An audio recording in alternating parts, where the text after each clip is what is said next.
সংশয় দূৰ হ'ল। হে গুৰুজন, আপুনি এতিয়া পুনৰ আকৌ অন্তৰ্নিহিত হওক। অন্তৰ্নিহিত হওক মানে কি? অন্তৰ্ধান হৈ দিয়ক। আপুনি নিৰ্গুণ আত্মাৰূপ, আপুনি গুণময় ৰূপলৈ আহিছিলে, মোক দেখাহে দিছিলে। আপুনি আকৌ নিৰ্গুণ ৰূপলৈ গতি কৰক। পাণ্ডৱৰ নাদি পৰীক্ষিতে চকু মুদি কৃষ্ণক চিন্তা কৰিলে আৰু সন্মুখত দেখিছে সুখদেৱ ভগৱান অন্তৰ্ধান হৈ আছে। এই সুখদেৱ ভগৱান অন্তৰ্ধান যেতিয়া হৈ থাকিলে, তেতিয়া পৰীক্ষিত নৃপতিয়ে শুকৰ চৰণ চিন্তা কৰিলে আৰু দেখা পালে শুকৰ মাজতেই কৃষ্ণ বিৰাজমান হৈ আছে। যদি মোৰ ভগৱান শুকৰ চৰণত মই চিন্তা কৰাৰ লগে লগে মই যদি ভগৱান কৃষ্ণক নমাই আনিব পাৰিলো, তেতিয়াহ'লে তক্ষকক মই বাধা দিব নালাগে। বোলে কি? হেৰা তক্ষক, তুমি আহি যোৱা। বোলে কিয়? ঋষিৰ বাক্য সফল হওক, তেওঁ অভিসম্পাতে মোক স্পৰ্শ কৰক। বোলে কি? মই কৃষ্ণ তত্ত্বত এক হৈ যাব বিচাৰোঁ। তক্ষক নাগে আহি পৰীক্ষিতৰ চৰণত স্পৰ্শ কৰাৰ আগতেই পৰীক্ষিতৰ মুখ্য লাভ হ'ল। প্ৰমাণটো দেখুৱালে। যিজন পৰীক্ষিতে ঋষিৰ অভিসম্পাতৰ ভয়ত তক্ষক সৰ্পই দংশন কৰি মৃত্যু দিব বুলি ভাবি এই জীৱনৰ মৃত্যুৰ ভয়ৰ পৰা ৰক্ষা পাবৰ কাৰণে যিজন পৰীক্ষিতে গংগাৰ পাৰলে গোবিন্দৰ চৰণ ভিক্ষা কৰিবলৈ গৈছিলে, সেইজন পৰীক্ষিতে গংগাৰ পাৰলে তক্ষকক মাতি তেওঁ চৰণত দংশন কৰাই কৃষ্ণ তত্ত্বত এক হৈ যাব পাৰিলে। ভাগৱত গ্ৰন্থ বিপৰীত। এই শাস্ত্ৰৰ দ্বাৰা, এই শাস্ত্ৰৰ শ্ৰৱণ কীৰ্তনৰ দ্বাৰা আমাৰ দৰে পৰীক্ষিত ৰূপী জীৱবিলাকৰ মৃত্যুৰ ভয় দূৰ হ'ব লাগিব। যেতিয়ালৈকে মৃত্যুৰ ভয় থাকিব, তেতিয়ালৈকে আমাক ভাগৱতে ক্ৰীড়া কৰা নাই বুলি বুজিব লাগিব। বিপৰীত শাস্ত্ৰ এই ভাগৱত। সেইটো কাৰণে এতিয়া আমাক পঞ্চম স্কন্ধত এতিয়া আমাক কি দিছে? ঋষভদেৱৰ দেহ ত্যাগ। ঋষভদেৱে দেহ কেনেকে ত্যাগ কৰিলে? ঋষভদেৱে দেহ ত্যাগ কৰিছে কিহৰ তত্ত্বৰে? ঈশ্বৰ সেৱা আৰু উপাসনাৰ তত্ত্বৰে। বোলে কি? মই দেহ ত্যাগ নকৰোঁ, মই আত্মা হৈ ঈশ্বৰত লীন যাম। এই দেহ মই ইয়াত নিজে নিজে এৰি দিম।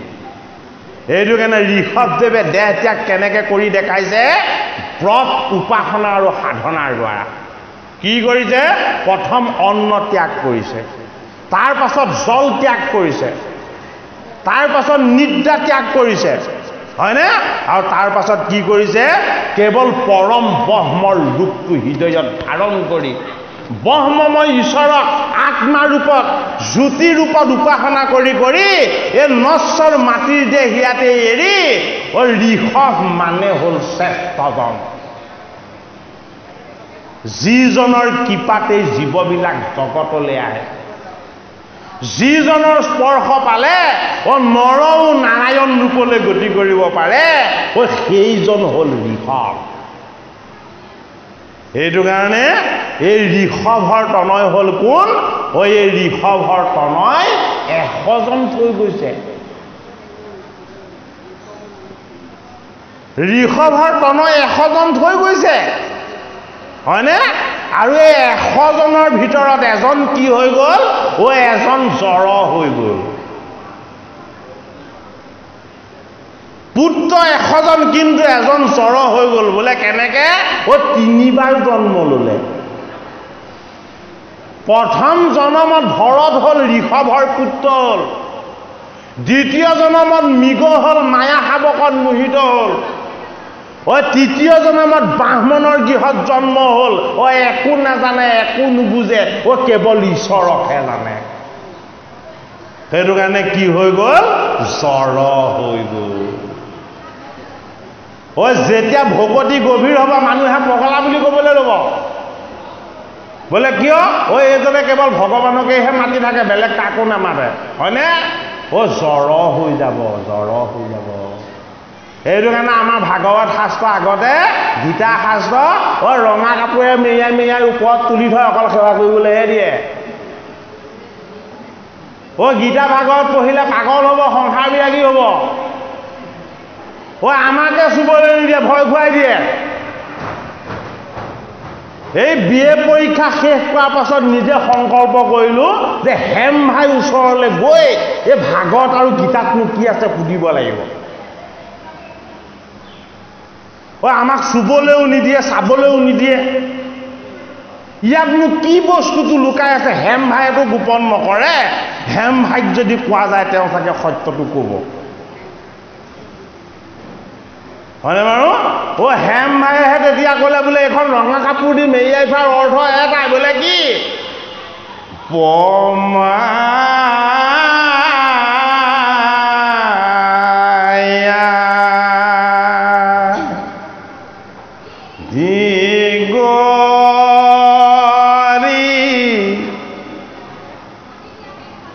জীৱ যত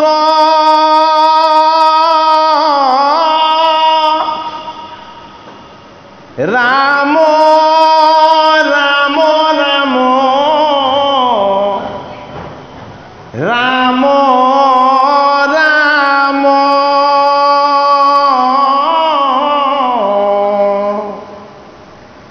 মায়া জামাজে আশ্ৰয়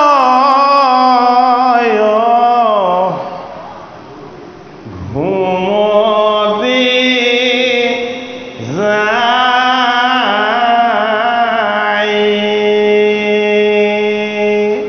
হেম ভাই মোক কৈছে, এই ঘোষা জোকা পঢ়িছানে?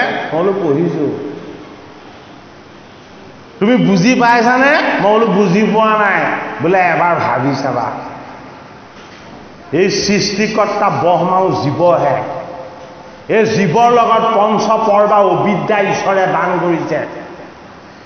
যিটো কাৰণত দি কি হৈ থাকে, দেহৰূপী এই মায়াৰ পঞ্চভূতৰ শয্যাখনত অজ্ঞান আৰু অবিদ্যাৰ তমসাত কি হৈ থাকে, নিপালি দি শুই থাকে। এই শুই থকা জীৱবিলাকক জগাই দিয়ে গীতা আৰু ভাগৱতে। সেইটো কাৰণে ৰঙা কাপোৰে মেৰিয়াই মেৰিয়াই ওপৰত তুলি থোৱা হৈছে। গতিকে কি কৰিব লাগিব? নমাব লাগিব। কাক? গংগাক। গংগাক নমোৱাটো ইমান সহজ কথা নহয়। নোৱাৰিলে দিলীপে গোটেই জীৱনটো সাধনা কৰি, হয়নে, লাষ্টত ভগীৰথে নমালে। আমি ভগীৰথ হ'বলৈ যত্ন কৰিব লাগিব। আজি এই আপোনালোকৰ ৰাইজে আজি একত্ৰ হৈ এই দুৰ্ঘোৰ কলি যুগত সময় আৰু গাঁঠিৰ ধন সকলো খৰচ কৰি 4 দিনজোৰা কাৰ্যসূচীৰে এই ভাগৱত কথা শ্ৰৱণ কীৰ্তনৰ আপোনালোকে সংকল্প লৈছে। আজি আপোনাৰ সব ভগীৰথ। আপোনালোকে গংগাক নমাবৰ কাৰণে বাস্তৱ প্ৰচেষ্টা হাতত লৈছে। যেতিয়ালৈকে আমাৰ হৃদয়লৈ ভকতিৰ ভাৱক আমি বুৱাই আনিব নোৱাৰিম, আমাৰ সন্তানসকল সৎ নহ'ব। সিহঁতি আমাৰ নিচিনাই চঞ্চল হ'ব। বোলে কি ভক্তিবিহীন জীৱতকৈ চঞ্চল কোন আছে? আমাৰ হৃদয়ত যেতিয়ালৈকে ভক্তি নহ'ব আমি তেতিয়ালৈকে চঞ্চল হ'ম। আমি যদি চঞ্চল হওঁ আমাৰ সন্তান আমাতকৈও চঞ্চল হ'ব। সেইটো কাৰণে এতিয়া ল'ৰা ছোৱালীক পিতৃ মাতৃয়ে হাক বচন দিলে নেমানে। কিয় নেমানে? সন্তানৰ গাত দুখ নাই, দুখ আমাৰ গাত। সন্তানটো কন্যাটো আমাৰেই চিন নহয় জানো? আমাৰেই ফচল নহয় জানো? আমি ৰূপী বিৰিখত লগা সেয়া চঞ্চল ফচল। আমি নিজক সংস্কাৰ কৰিব লাগিব। আমাৰ মাজত থকা যিমানখিনি চঞ্চলতা আৰু আমাৰ যিমানখিনি উন্মাদনা আছে গোটেইখিনি আমাৰ সন্তানৰ গাত প্ৰকাশ পাব। যদি যুৱ প্ৰজন্মক ভাল কৰিবলৈ হয়, ভাল সতি সন্তান যদি আমি পাবলৈ হয়, আমি নিজে সাধনময় জীৱ হ'ব লাগিব। আমি নিজে হৰিত ভকতি কৰিব লাগিব, গীতা ভাগৱত কথা শ্ৰৱণ কীৰ্তন কৰিব লাগিব, এই জগতখনক ব্ৰহ্মময় দৰ্শন পাব লাগিব। আমাৰ মনৰ মাজত থকা অসূয়া অপ্ৰীতি হিংসা দেশ এই ভাৱবিলাকক আমি আমাৰ পৰা আঁতৰ কৰিবলৈ যত্ন কৰিব লাগিব। ব্ৰহ্মা আদি কৰি জীৱজত ৰাম ৰাম ৰাম ৰাম ৰাম মায়া সজ্জা মাজে আশ্ৰয় ঘুমতি যাই। এই দেহৰূপী মায়াৰ সজ্জাত লোভ মোহ কাম ক্ৰোধ দম্ভ দেহ অহংকাৰ, এই ঘৃণা তৃষ্ণা ভয়, এই বিকাৰবিলাকেৰে সৈতে আমি অজ্ঞানৰ সজ্জাত তন্দা লাগি শুই আছো। কোনে জগাব আমাক? গুৰু দুজনে কি দিছে? কীৰ্তন দিছে, ঘোষা দিছে, দশম দিছে, ৰত্নাৱলী দিছে, হয়নে নহয়? কীৰ্তন দশম ঘোষা ৰত্নাৱলী এই চাৰি শাস্ত্ৰয়ো আমাক আজি ৫৫০ বছৰতো আমাক জগাব পৰা নাই। কিহে জগাব আমাক? এই ব্ৰহ্মাদেৱক মায়াৰ সজ্জাত শুৱাইছিলে নে নাই আমি সেয়া অনুভৱ কৰিব পৰা নাই। কিন্তু আমাৰ দৰে কলিৰ প্ৰজাক যে এই ব্ৰহ্মাৰূপী সৃষ্টিকৰ্তাই এই মায়াৰ সজ্জাখনত যে অচেতন কৰি আমাক শুৱাই ৰাখিছে, এইটো এতিয়া আমাৰ অনুভৱ হ'বলৈ লৈছে। গতিকে জীৱবিলাকক জগাব লাগিব। জীৱক জগাবলৈ হ'লে আপুনি মই জগাব নোৱাৰো। কোনে জগাব লাগিব? চৈতন্য শক্তিৰ দ্বাৰা জগাব লাগিব। তুমি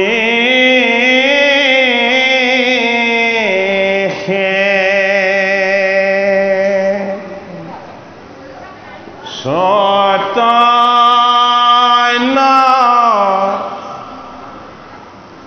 হনা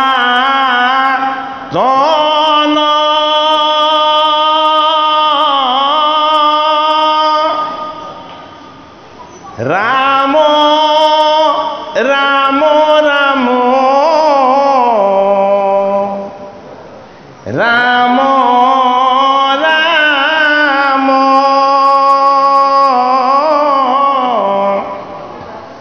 আমি চেতন নিয়োগ নাধজ গাই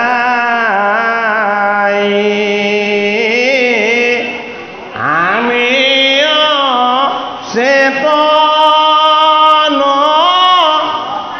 নিয়োগ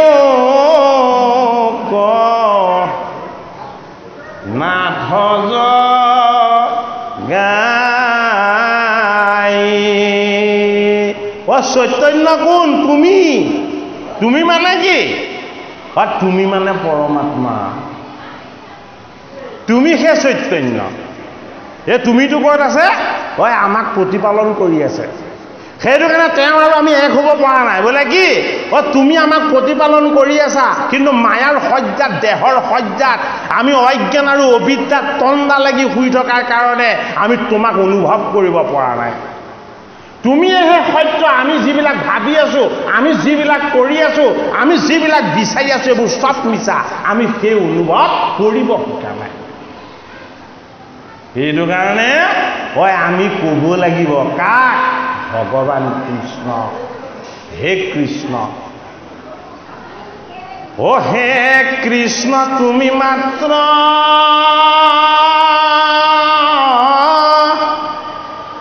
চৈতন্য স্বৰূপ নিত, অসত্য শুদ্ধ জ্ঞান অখণ্ডিত,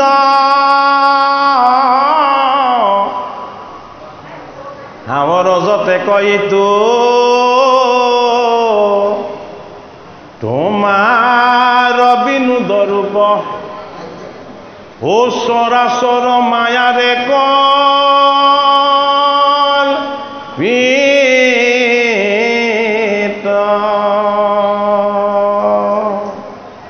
অতযুগুণ নাম হৰি কেৱল নিৰ্গুণ মাত্ৰ, আৱৰ সমস্তে গুণময়, হয় এতে কজানিয়া হৰি তোমাৰ নামক মাত্ৰ কৰিলো সাৰ কৃপা মই কৰিলো সাৰ কৃপা মই আমাৰ এই গোটেই পঞ্চভূতৰ দেহ একাদশ ইন্দ্ৰিয় আৰু মনৰ তত্ত্ব সকলোবিলাক হয়নে এইবিলাক এখন গাঁও এইবিলাক এখন নগৰ হয়নে নহয় যদি গাম হয় তেতিয়াহ'লে কি হস্তিনাপুৰ যদি গাঁও হয় তাৰ নামটো কি হ'ব হস্তিনাপুৰ হ'ব হয়নে যদি অৰণ্য হয় তেতিয়াহ'লে কি হ'ব ইন্দ্ৰপ্ৰস্থ হ'ব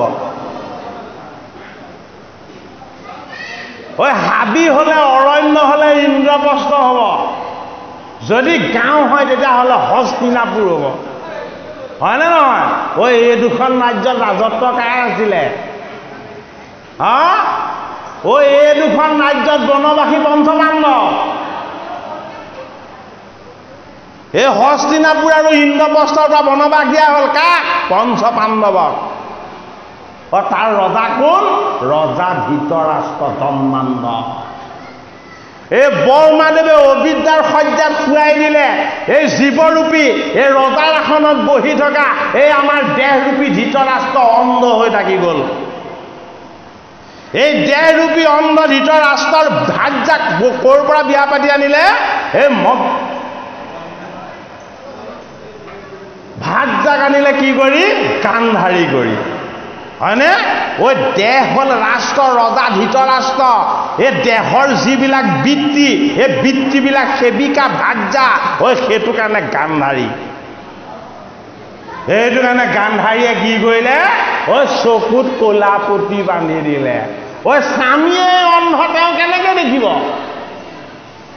হয়নে নহয় এই ধৃতৰাষ্ট্ৰ সদৃশ দেহ মনৰ বৃত্তি সদৃশ এই চকুবিলাক অজ্ঞানৰ পতিৰে সৈতে ঢাকি ৰখা গান্ধাৰী হয়নে নহয় এই প্ৰথম পুত্ৰ হ'ল আমাৰ অহংকাৰ এই অহংকাৰ হ'ল আমাৰ দুৰ্যোধন এই অহংকাৰৰ পৰা উৎপত্তি হয় হিংসা এই হিংসা হ'ল দুঃশাসন হয়নে এই অহংকাৰ আৰু হিংসাৰ পৰা উৎপত্তি হয় দুষ্ট বুদ্ধি এই দুষ্ট বুদ্ধি হ'ল শকুনি মামা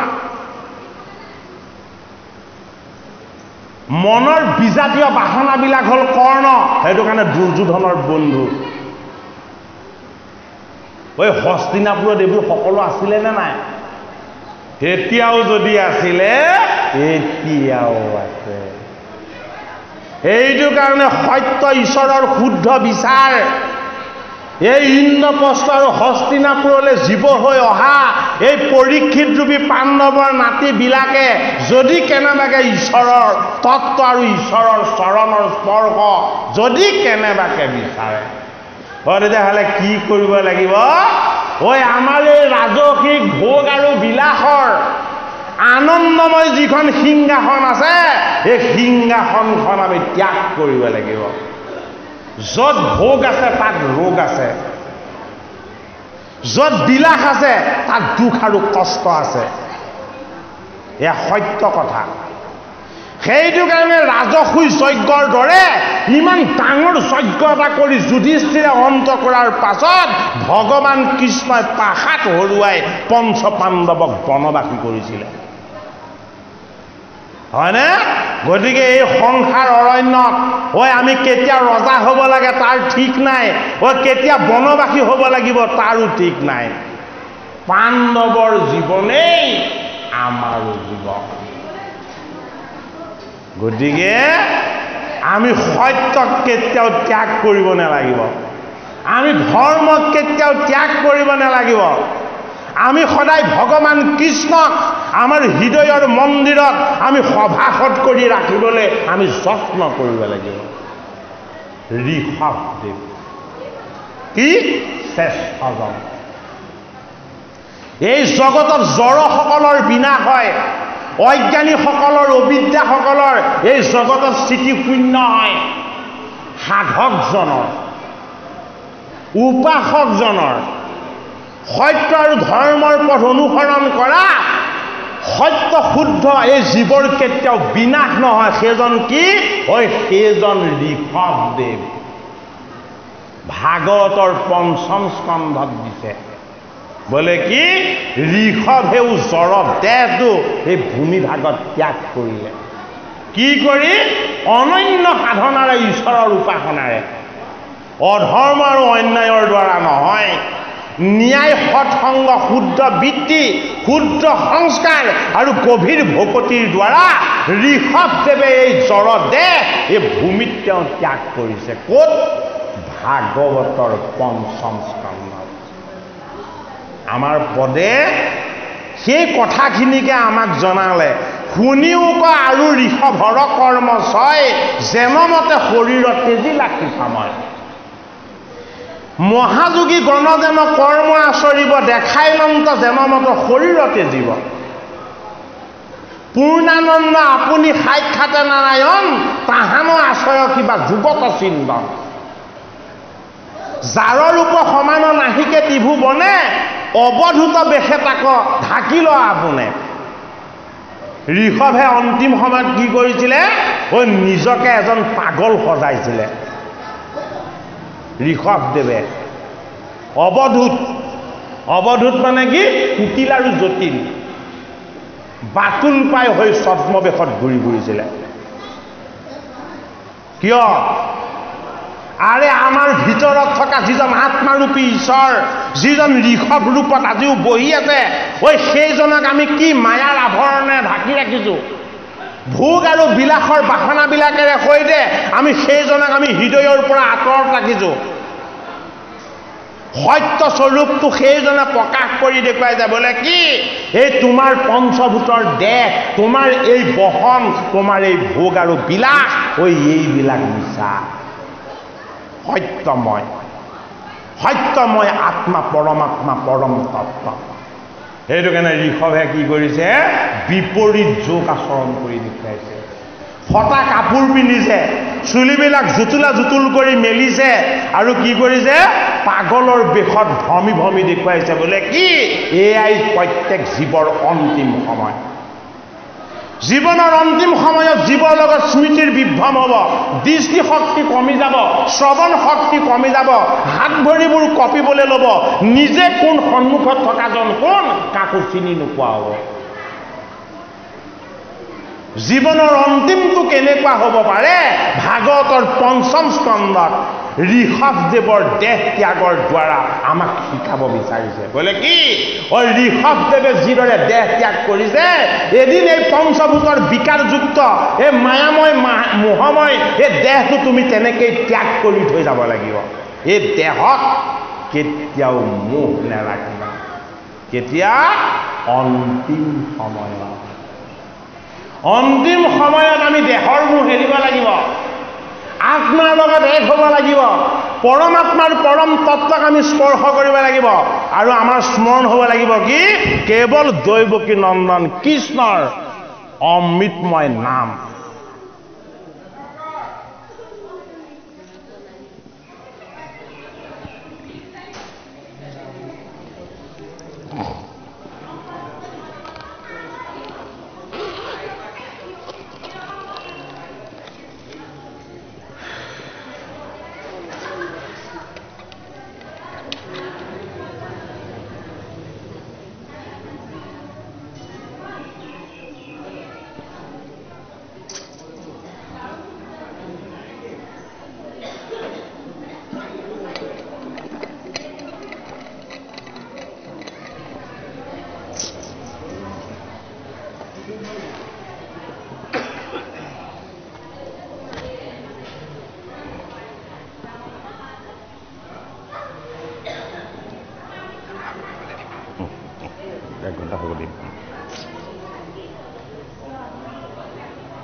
ভাগৱতৰ পঞ্চম স্কন্ধত আমাক কি দিছে?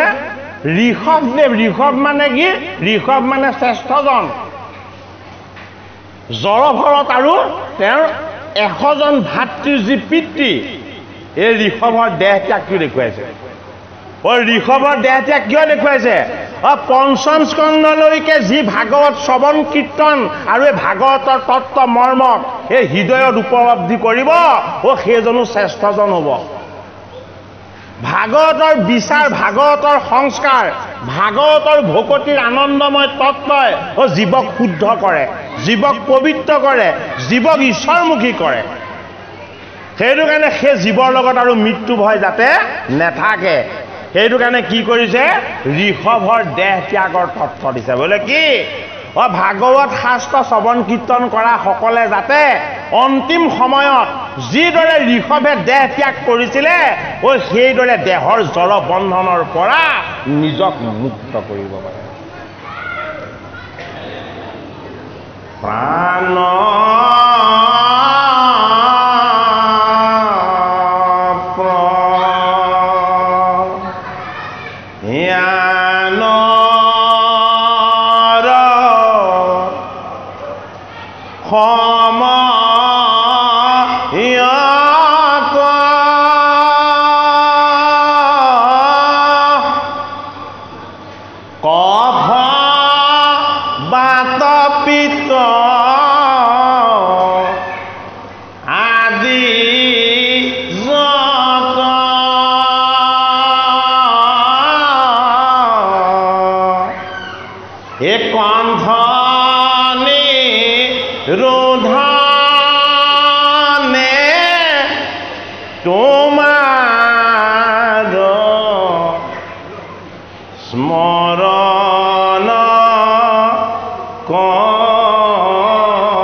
যদি আমি আমাৰ জীৱন্ত কালত আমি ভকতৰ সংগলৈ যোৱা নাই, যদি আমাৰ এই আয়ু কালত আমি যদি ভাগৱত গীতা কীৰ্তন দশম ঘোষা ৰত্নাৱলী আৰু ভগৱানৰ নাম গুণ আমি কোনোদিন শ্ৰৱণ কৰা নাই, যদি আমাৰ এই জীৱন্ত কালত আমি ভগৱত বস্তু ঈশ্বৰ বস্তুৰ লগত পৰিচয় হোৱা নাই, তেতিয়াহ'লে মৃত্যুৰ সময়ত কফ বাত পিত্ত এই সমস্তবিলাক জমদূতে আহি যেতিয়া আমাক মৃত্যুৰ যান্ত্ৰণা দিবলৈ যত্ন কৰিব, তেতিয়া আমাৰ স্মৃতিত কি থাকিব?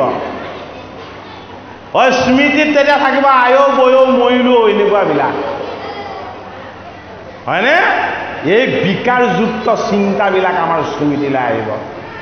যদি এই জীৱন্ত কালত আমি ভকতৰ সং লওঁ, ভগৱানৰ নাম লওঁ, ভাগৱত শাস্ত্ৰৰ শুদ্ধ বিচাৰ আৰু সংস্কাৰমুখী ঈশ্বৰ তত্ত্ব আমি যদি স্মৃতিত বহুৱাই লওঁ, মৃত্যুৰ সময়ত কফে কণ্ঠ ৰুদ্ধ কৰিব, বাটে গোটেই দেহাটোক পীড়াময় কৰিব আৰু পিত্তই আমাক হজম শক্তি নাইকিয়া কৰি দিব, তেতিয়াও আমাৰ স্মৃতিত বাজি থাকিব। বোলে কি? তুমি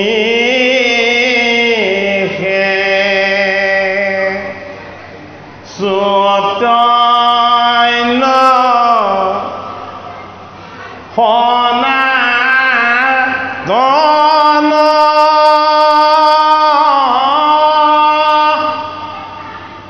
ৰাম ৰাম ৰাম ৰাম ৰাম আমি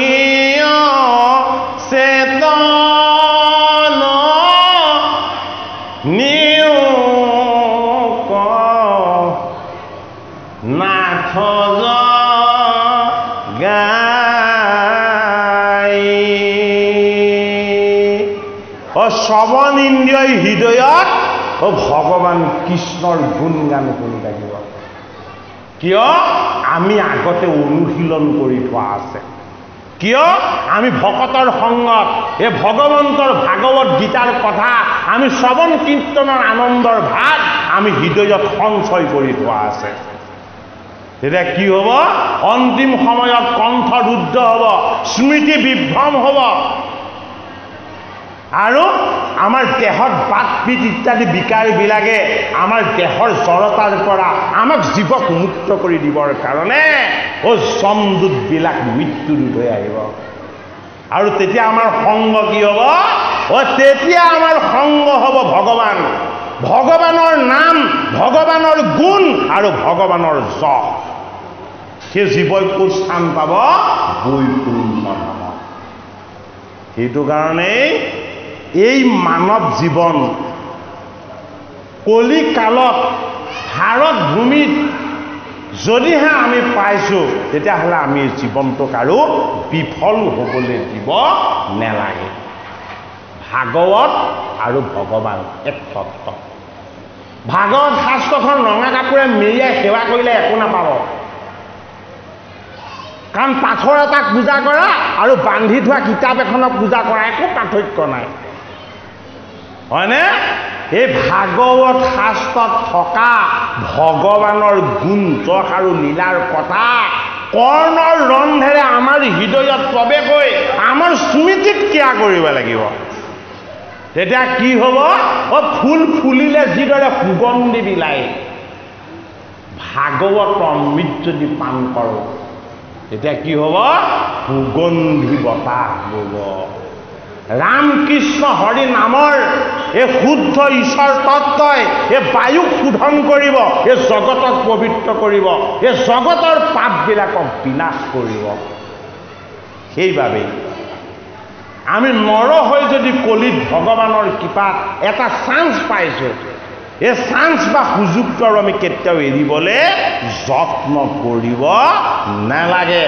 ধন্য ধন্য কলিকাল, ধন্য নৰতনু ভাল, ধন্য ধন্য ভাৰতবৰ্ষ। গতিকে চাৰিটা বস্তুৰ সংযোগ ভাগ্যৰ বলত হয়।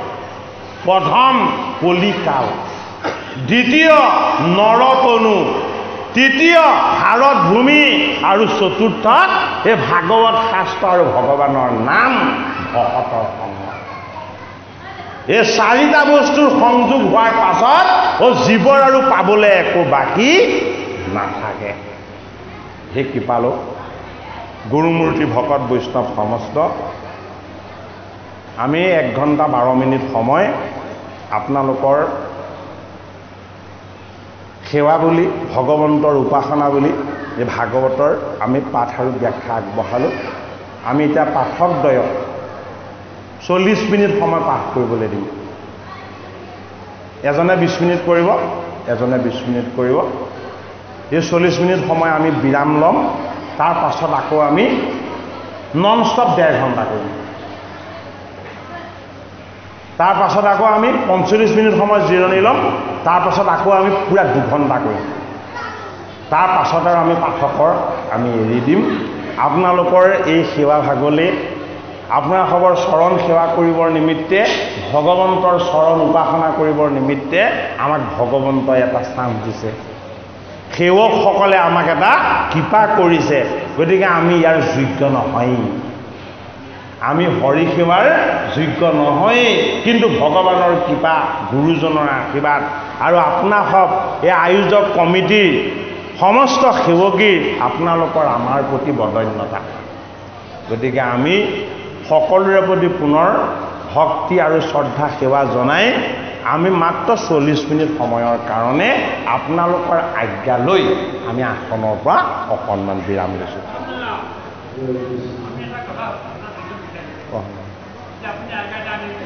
কওক।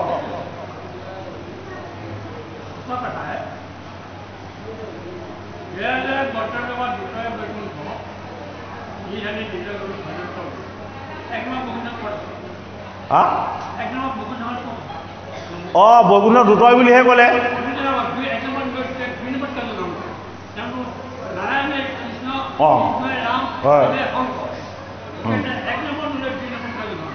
হয় হয় হয় হয়। আপোনাৰ প্ৰশ্নৰ উত্তৰটো আমি অহা ভাগ পৰ্যালোচনা দেই তেতিয়া আগবঢ়াম যে বৈকুণ্ঠ দ্ৰুতয়ত গুৰুজনা আহি কিয় অৱতৰণ হ'ল নহয়নে বাৰু দ্বিতীয় বৈকুণ্ঠ নহয়নে বাৰু আচলতে বৈকুণ্ঠখন গুৰুজনাইহে আনিছে কিন্তু আপুনি যদি অকণমান ভালকৈ চাই বৈকুণ্ঠ দ্বিতীয় বৈকুণ্ঠখন কিন্তু গুৰুজনাইহে আনিছে বেলেগ অনা নাই আকৌ তেওঁ দ্বিতীয় বৈকুণ্ঠখন আনিবৰ কাৰণে এই মৰ্ত্যলৈ আহিছিলে অঁ গুৰুজনাই আনিছে আমি তাকে মানি আছোঁ পালি আছোঁ বোলে কিয় অ' হৰি নাম ৰখে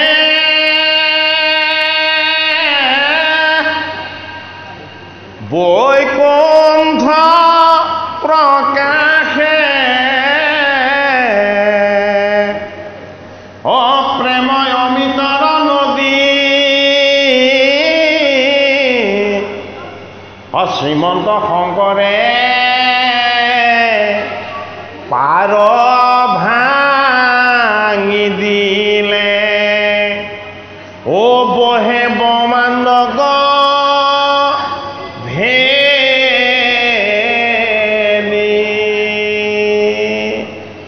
গতিকে গুৰুজনাই আনিছে বৈকুণ্ঠৰ উদয় কেনেকৈ আনিছে হয় প্ৰেমেৰে আনিছে প্ৰেমেৰে কেনেকৈ প্ৰেমেৰে আনিছে আপুনি শুনক কথাষাৰ তেতিয়াহে হৃদয়ংগম হ'ব হয় আমাৰ গৃহ মাজুলীত আপোনালোকৰ গাঁৱলৈ যদি মই কেনেবাকৈ গাড়ী এখন লৈ গোটেই দিনটো যদি অহা যোৱা কৰি থাকোঁ এজন ব্যক্তি বা এগৰাকী আয়েও মোক প্ৰশ্ন নুসুধে যে আপুনি ক'ৰ পৰা আহিছে কিয় আহিছে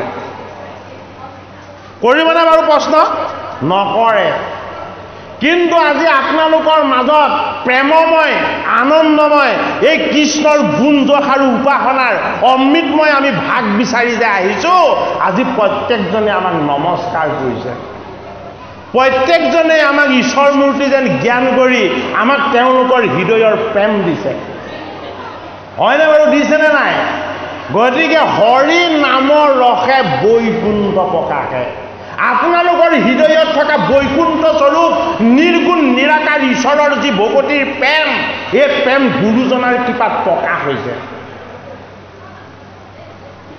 বৈকুণ্ঠ দ্ৰুতয়ত যদি গোবিন্দৰ প্ৰেম প্ৰকাশ নহয় প্ৰথমখন বৈকুণ্ঠ আপুনি ক'ত বিচাৰি পাব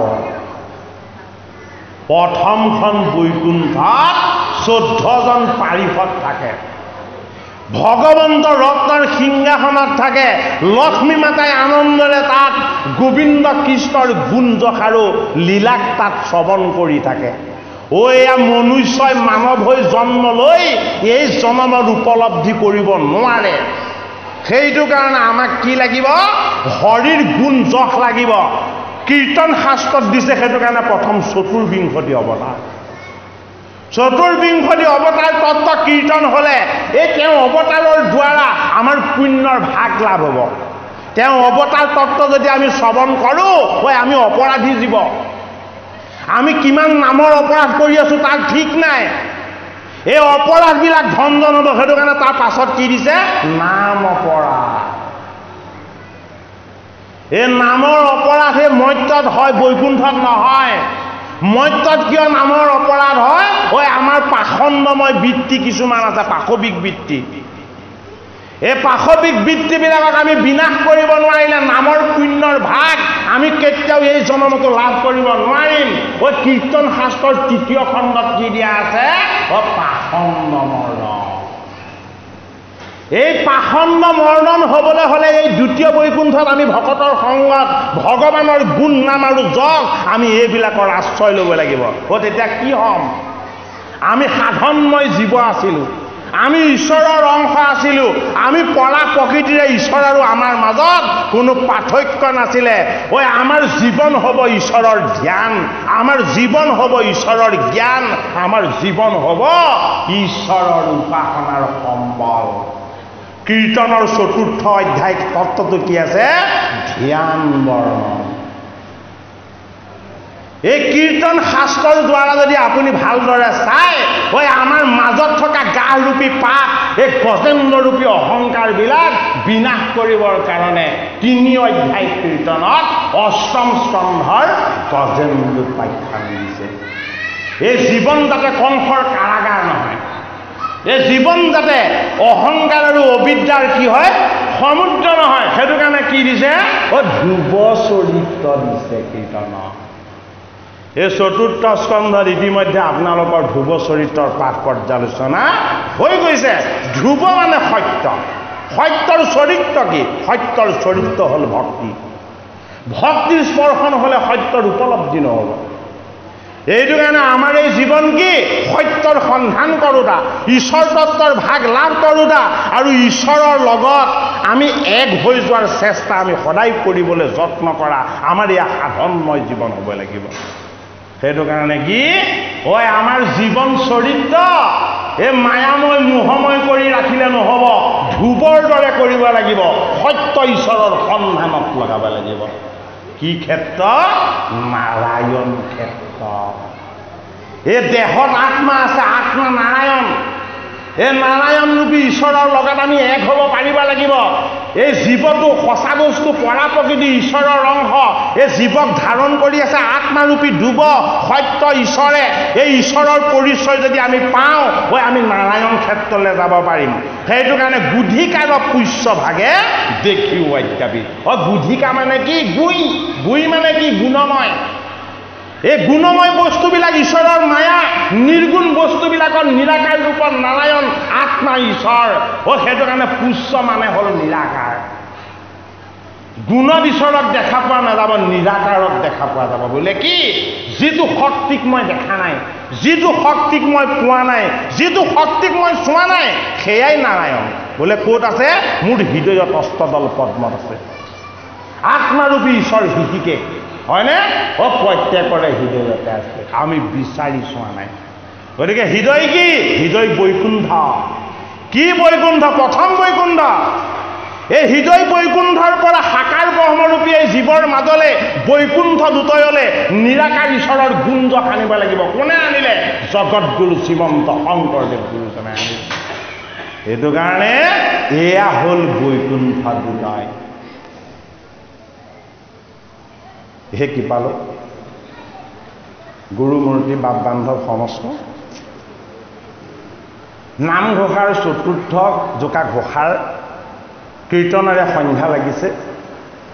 আমাৰ প্ৰথম ভাগ পাঠ আৰু পৰ্যালোচনাৰ আমি এতিয়া সামৰিম। দ্বিতীয় ভাগ পাঠ পৰ্যালোচনা আমি ৪৫ মিনিট পাছত আকৌ আমি আৰম্ভ কৰিম। গতিকে আপোনালোকে অপৰাধ মৰিখন কৰিব। একান্ত ভকত হবে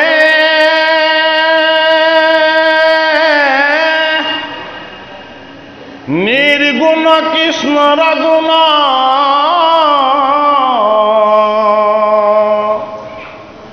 গাঁৱে সদা বসিয়া যথাত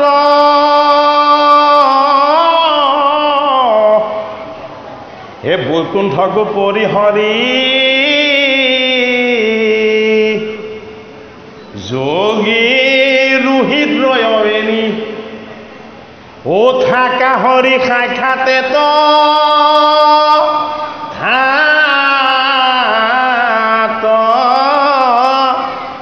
থাকা হৰি সাক্ষাতে তো